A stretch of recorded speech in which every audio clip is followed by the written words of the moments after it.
Congratulations, you are a C A finalist. Audit में क्योंकि marks मिलते हैं, जो आप 5 और 9 का रोना करते हो प्लीज उसको बंद कर दो। Hey everyone, welcome back to my channel. So my name is Jia Jain and I have cleared my CA intermediate group 2 examinations in Jan 25। ये मेरा यहाँ पे रिजल्ट है, so that आपको ऐसा ना लगे कि आप किसी ऐसे इंसान की गाइडेंस फॉलो कर रहे हैं जिसने खुद ने क्लियर किया ना हो। So these are my marks। यहाँ पे ऑडिट में मुझे 52 मार्क्स मिले थे। I know it's not very huge marks, but मैंने जितना सेलेक्टिव कवरेज करके गई थी उसके हिसाब से I think I have secured a good marks. So शुरू करते हैं इस वीडियो को, जिसमें I will be telling you about important chapters, क्योंकि टॉपिक्स बताना मेरे लिए डिफिकल्ट हो जाएगा ऑडिट में कि आप कौन से ऐसे इंपॉर्टेंट टॉपिक्स पढ़ेंगे अपने जैन 2025 एग्जाम के लिए to clear your attempt. So here are some of the topics जो मैं यहाँ पे, मेरे पास नोटबुक है, इस पर मैंने लिख रखे हैं कि ये सारे इंपॉर्टेंट टॉपिक्स मुझे आप लोगों को बताने हैं।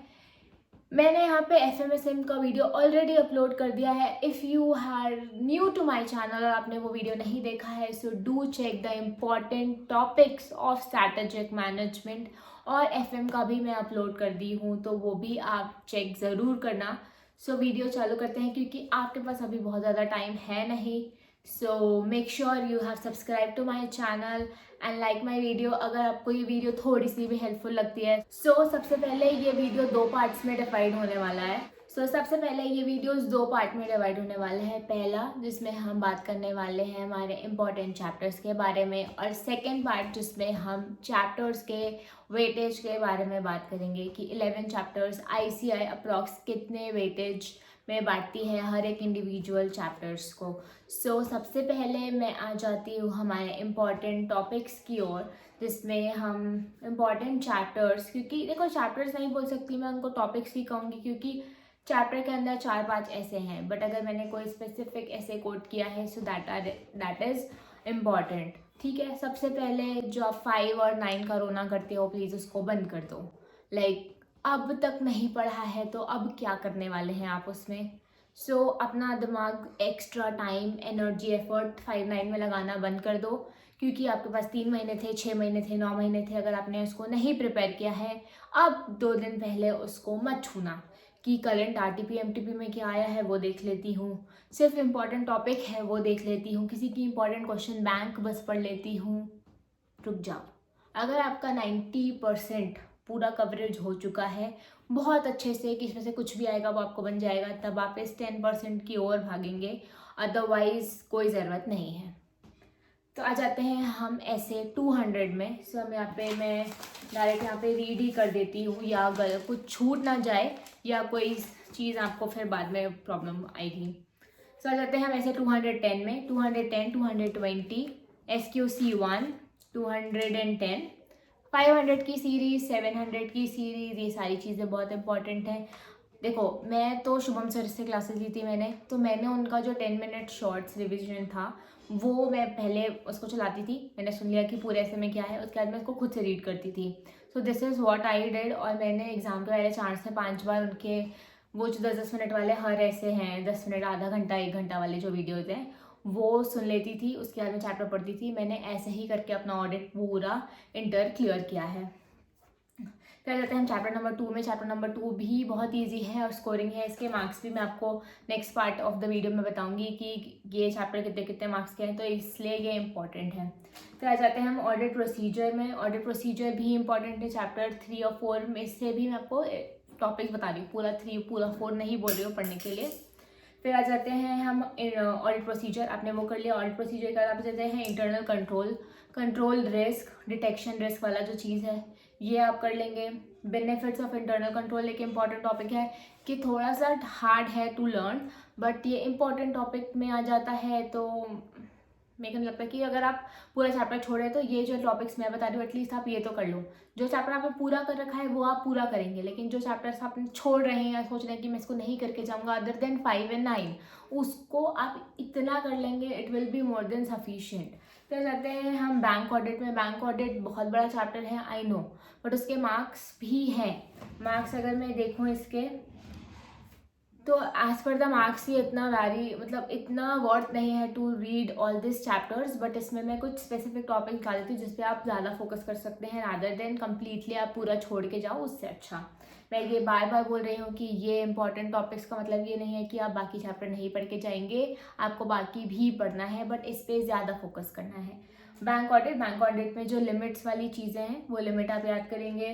Calculation of the drawing power क्या होता है, एडवांसेस एंड एनपीए की कब एनपीए बन जाता है, कब क्या जो उसके लिमिट्स जो भी दिए हुए हैं वो सारी चीज़ें। ड्राइंग पावर का कैलकुलेशन, इसका क्वेश्चन बैंक में एक क्वेश्चन है वो आप करेंगे। अगर स्टडी मैट में होगा तो आई डोंट नो, बट मैंने शुभम सर की क्लासेस ली थी, उसमें जो बुक थी क्वेश्चन बैंक में उसमें ड्राइंग पावर कैलकुलेशन का क्वेश्चन था, तो उनकी बुक में था, मतलब स्टडी मैट में होगा ही। सो वो आप एक बार अच्छे से समझ लेना कि हाँ ये ऐसा ऐसा अमाउंट आ रहा है, तो अगर इनके क्वेश्चन एग्जाम में आता है तो आपको वो आना चाहिए। बहुत ईजी है, कोई बहुत बड़ा बात नहीं है। 25% जो मार्जिन लेना है वो कहाँ पे कब क्रेडिटर में कहाँ डेटर में कहाँ पे माइनस हो रहा है प्लस हो रहा है वो आप अच्छे से देख लेना। उसके बाद कारो 2020 इज़ इम्पॉर्टेंट, यहाँ पे क्लॉज याद करना थोड़ा सा इंपॉर्टेंट हो जाता है। अगर आपने अभी तक नहीं किया है तो I am not saying, but अगर आपको याद है और अगर आप श्योर हैं तो आप उसको एग्जाम में कोट करके आएंगे, उससे एक अच्छा इंप्रेशन मिलता है चेकर के ऊपर। आ जाते हैं 260 265, ये रिसेंटली ऐड हुआ था, जो इससे पहले वाले सिलेबस जब था तब यहाँ पे ये नहीं था। इसका जाते हैं हम 299 600।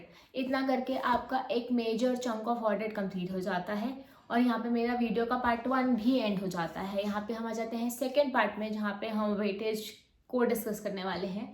टोटल 11 चैप्टर्स हैं ऑडिट में। सो chapter number 1 consist of 5 marks. ये अप्रॉक्सीमेशन बेसिस पे वेटेज है, प्रीवियस पास्ट ट्रेंड एनालाइज करके और आईसीआई का जो अप्रॉक्स वेटेज दिया है उसके हिसाब से। Chapter 1 carries 5 marks. मैं पूरे 11 चैप्टर्स का नहीं बता रही हूँ, जो हाई वेटेज चैप्टर हैं which is easy as well as scoring, और उन सारे चैप्टर्स को मैंने उनका एक आपको वो बताया है वेटेज, सो दैट आप अपनी प्रिपरेशन को इसके अकॉर्डिंग बूस्ट कर सकते हैं और इसको अच्छे तरीके से यूज़ कर सकते हैं। सो chapter number 1 carries 5 marks. Chapter number 2 जो मैंने आपको ऊपर बताया था कि इंपॉर्टेंट है, ये करके जाना, ये इजी है and even scoring. It consist of 10 to 13 marks. फिर आ जाते हैं चैप्टर नंबर 4 में, that is 14 to 16 marks. Chapter number 5 consist of 17 to 20 marks. If आपने नहीं किया है आप उसको नहीं करेंगे, क्योंकि अगर ऐसा हो जाता है कि अकाउंट्स और बाकी लॉ वगैरह जो हमने पढ़ा है उससे मिलता जुलता कभी कभी हमारा लक साथ देता है, तो वैसे क्वेश्चंस आ जाते हैं। तो ये देखना है कि क्या आपको उसके बारे में कोई नॉलेज है। कंप्लीटली ब्लैंक उस क्वेश्चन को एग्जाम में नहीं छोड़ के आएंगे, उसमें आप चीज़ें लिख के आएंगे जितनी आपको समझ में आती है। मेरे अटेम्प्ट में क्वेश्चन आया था इन्वेंट्री से रिलेटेड, जिसमें एनपीवी और cost which ever is lower पे वैल्यू करता है, उसके ऊपर एक बड़ी सी केस स्टडी आई थी। मैं चाहती तो उसको छोड़ सकती थी कि चैप्टर 5 का मुझे नहीं आता, बट ये अकाउंट्स की नॉलेज यहाँ पे यूज़ हो रही थी, तो मुझे नहीं पता था कि आंसर सही है कि नहीं, बट मैंने अकाउंट्स की नॉलेज यूज़ करते हुए कॉस्ट और NRV which ever is lower करके मैंने पूरा क्वेश्चन नंबर 1 में आया था, मुझे अच्छे से ध्यान है, उसमें मैंने उसको वैल्यू किया, ये इस चीज़ की वैल्यू होगी, कॉस्ट इतना है, एनआरपी आया, विच एवर इज लोअर करके। So as per accounting standards हम इसको कॉस्ट पे वैल्यू करेंगे, क्योंकि कॉस्ट इसकी एनआरबी से लोअर आ रही है। तो ऐसे करके मैंने बढ़िया सा अपना आंसर लिख दिया और ये हो गया सॉर्ट। अगर आपको ऐसा कुछ आता है तो आप उसमें बेझिझक लिख के आ सकते हैं, या तो उसमें हो सकता है आपको मार्क्स मिल जाए, या तो हो सकता है 0 मिले, बट अगर आप छोड़ के आओगे तो ऑब्वियसली उसमें 0 मिल रहा है। तो अगर 0 मिलने से अच्छा है कि अगर आपने एक पेज आंसर लिख दिया, अगर आपको 1 मार्क्स मिल रहा है, ये लोग 1 आध नंबर से भी ऑडिट में फेल हो जाते हैं। So try not to leave any question. आपको जो आता है उस वर्ड से कुछ भी समझ में आता है आप लिख के आओगे, छोड़ के नहीं आओगे, क्योंकि एक एक मार्क्स इंपॉर्टेंट है। कहीं से भी मिले, कैसे भी मिले, हमें 3 घंटा पूरा लिखना है, ये ही वो पेपर है जो ग्रुप 2 में डुबाता है। बट अगर आप इसको अच्छे से प्रेजेंट करके आएंगे, लिखेंगे, अंडरलाइन करेंगे, बेफालतू के ऐसे कोट नहीं करके आएंगे अगर आपको नहीं आता है तो, अगर आपको आंसर के लिए आप श्योर हो बट नंबर के लिए नहीं हो, स्टॉप, रुक जाओ, मत करके आना, ऐसे मत कोट करना। क्योंकि अगर आपका 560 से 570 हुआ, आपने 60 लिखा है, आंसर नीचे पूरा 70 लिख दिया है, आप नंबर के चक्कर में आपने अगर कुछ गलत लिखा, वो आंसर उन लोग काट देंगे, बोलेंगे आपने तो 560 ही नीचे एक्सप्लेन किया होगा क्योंकि आपने ऊपर 560 मेंशन किया है, बट अगर आपने गोइंग कंसर्न नीचे लिखा है वो 560 समझ के काट देंगे। So it's a hand folded request, ऐसा मत करके आना। अगर आप एकदम ऐसे के नंबर के लिए 110% श्योर, तभी आप कोट करके आएंगे। कारों का भी वैसे ही है, क्लॉज के साथ कोट करके आओगे, वेल एंड गुड। अगर नहीं करके आते हो तो गलत मत करके आना, गलत करने से मार्क्स कट जाएंगे, लिख के आने से एक्स्ट्रा नहीं मिलेंगे। सो चिल, ठीक है। फिर जाते हैं हम अपने ऑडिट रिपोर्ट वाले चैप्टर में। ऑडिट रिपोर्ट वाले चैप्टर में it consist of 11 to 15 marks. Chapter number 8, ये सारे सीक्वेंस में स्टडी मैट के हिसाब से बता रही हूँ। अगर आपके पास शुभम सर की बुक आप बोलोगे भाई हमारे चैप्टर तो सिंक नहीं कर रहे हैं, तो स्टडी मैट उठा के देख लेना। स्टडी मैट के हिसाब से मैं सारे सीक्वेंस बता रही हूँ। चैप्टर नंबर 8 का आ गया 11 से 15 मार्क्स। फिर आ गए हम chapter number 11 ethics and terms of engagement, 10 to 12 marks. So bonus यहाँ पे मैं चैप्टर नंबर 6 को बोल रही हूँ, डॉक्यूमेंटेशन वाला, वो 4 मार्क्स का आता है। मेरे अटेम्प्ट के पहले वाले अटेम्प्ट में उस चैप्टर से इतने ज़्यादा क्वेश्चन आए थे, मतलब ऐसे तो हम अप्रॉक्सीमेटली 5 to 6 मार्क्स उसको मानते हैं, 4 to 5 मार्क्स, लेकिन उसके मेरे अटेम्प्ट के पहले वाले अटेम्प्ट में मैंने जब पेपर देखा था, मतलब अप्रॉक्स 10 मार्क्स का आया था उसमें से। तो यू नेवर नो कि पेपर कैसा आ रहा है। तो वो चैप्टर अपने लगता है कि भाई नहीं है, 4 पन्ने पलटाओ, 4 मार्क्स का भी अगर मिनिमम आ रहा है और अगर मैक्सिमम अगर वो 8 मार्क्स दिया जैसे मेरे अटेम्प्ट के पहले वाले अटेम्प्ट में गया था, तो चांदी ही चांदी है भाई। मतलब अच्छे खासे मार्क्स हो जाते हैं उसमें से, और ज़्यादा कुछ है भी नहीं। उसका एग्जाम्पल क्या है, इसकी डेफिनेशन क्या है, एकदम सॉर्टेड है। मैं वो रैंडम वाला जो चीज़ था वो सारी चीज़ें आप अगर पढ़ेंगे तो चैप्टर नंबर 6 सॉर्टेड है। 4 नंबर आपके शॉर्ट मुट्ठी में है। सो उसको बेफालतू का आप छोड़ के नहीं जाएंगे। कुछ ऐसे अगर नहीं समझ में आया तो उसका सिर्फ वीडियो देख लो कि वीडियो में क्या बोल रहा है। तो अगर कुछ आया तो आप अपने ओन वर्ड्स में लिख सकते हो।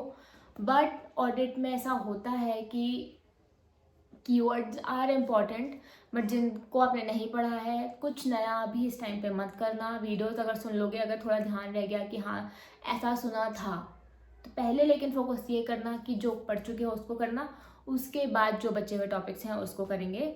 नहीं आता है नहीं आता है नहीं आता है कॉन्स्टेंटली बोल के 5-9 के पीछे बढ़ोगे तो जो आता है वो भी रह जाएगा। तो it is important, it is very high time कि आप जो चीज़ें पढ़े हैं उसको रिवाइज़ करें, रिवाइज़ करके जाएं। अगर आप ऑडिट में, क्योंकि मार्क्स मिलते हैं, ऐसा नहीं है मार्क्स नहीं मिलते हैं, थ्योरी है तो मार्क्स नहीं मिलेगा, नहीं। अगर आप पॉइंटर जो बुक में लिखे हैं वो आप लिख के आओगे, आपको मार्क्स 3 में से 3, 4 में से 4 मुझे खुद को मिले हैं। बस अगर कोई सेक्शन मेरे पास कोई आंसर शीट का कुछ होता है यहाँ पे, तो मैं अगर मुझे मिलता है तो मैं अटैच करती हूँ। थोड़ी पॉसिबिलिटी कम है, बट 3 में से 3, 4 में से 4 मुझे मार्क्स मिले हैं। अगर मुझे स्क्रीनशॉट मिलेगा तो मैं ज़रूर यहाँ पे लगाऊंगी, आप देखना। So don't worry for the marks, और कि मिल जाएंगे अगर आप अच्छे से पढ़ के गए हैं, आपने पॉइंटर्स लिखे हैं, आप हाईलाइट कर दे रहे हैं। थोड़ा हाईलाइटर से नहीं, पेन से, पेंसिल से करना है। नीट एंड क्लीन पेपर लिखना है, एकदम कुछ भी नहीं लिख के आना है कि समझ ही ना आए। कोई भी क्वेश्चन खाली नहीं छोड़ना है, पूरा 100 मार्क्स ट्राई करना है अटेम्प्ट करने का। लेकिन इसका मतलब ये नहीं है कि जो नहीं आता है आप उस पर स्टक हो गए हैं। जो आता है पहले उसको करेंगे, उस जो नहीं आता उसके लिए जगह छोड़ेंगे, फिर लास्ट में आके वापस उनको रीअटेम्प्ट करने की कोशिश करेंगे।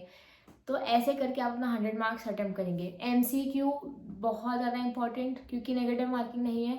जो आंसर आते हैं वेल एंड गुड, आप उसको तुरंत टिक कर दीजिए। जो नहीं आता है आपके हिसाब से बेस्ट ऑप्शन क्या होना चाहिए वो आप मार्क करके आएंगे। खाली मार्क्स खाली छोड़ के नहीं आएंगे।